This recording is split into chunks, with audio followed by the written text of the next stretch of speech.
Hello, this is Diane. I'm Jeff, and we are submitting for Treehouse Masters. We have a farm here in Virginia of in excess of 160 acres. About 60 acres plus of that is wooded.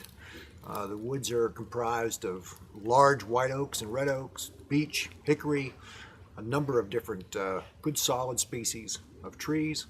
We have many locations that are options. We have one right here at our log cabin that would tie from a back deck up to the treehouse. And if it's felt that's not the best site, we have infinite possibilities here. And we hope you'll consider us. As a child, my favorite place to sit was on a tree branch. No matter how complicated life seemed on the ground, from up in the tree, life had endless possibilities. One of my favorite books was The Giving Tree. It taught me that trees are the most forgiving and generous living things in the world. When I saw the movie The Hobbit and The Lord of the Rings, I realized ways that I might honor trees. I began using tree roots in my garden as both sculptures and fencing. Trees grow where they are planted and root themselves where they live. My garden says that being rooted makes it possible to fully experience life.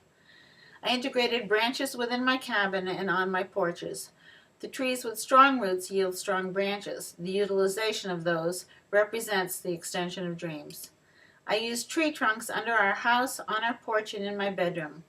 These trunks symbolize the strength and support of family, the courage to be stronger than we realize. While I'm proud of all I've been able to create, my heart has remained in the dream of trees. Nothing would be more astonishing to me than to be able to spend my later years where I spent so many of my early years, nestled in the branch of a tree. A treehouse would provide me and my community with a space to explore and examine potential. Leave the everyday world and look to nature. It would be used as a retreat, replenishing mind, body, and spirit, recapturing creativity. A treehouse would bring imagination, humor, playfulness, spirituality, and a new perspective to life and work.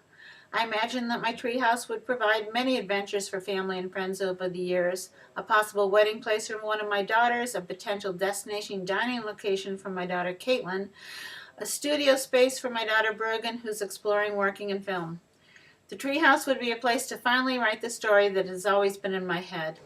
I visualize my treehouse as a cross between Frank Lloyd Wright, Bag End, and Rivendell from The Lord of the Rings. It would be nestled in the trees, an intricate part of nature. It employed the use of rocks, roots, trees, trunks, reclaimed and salvaged materials. It would integrate and become part of the forest. My treehouse is a place I've longed for since I first sat upon a leafy branch.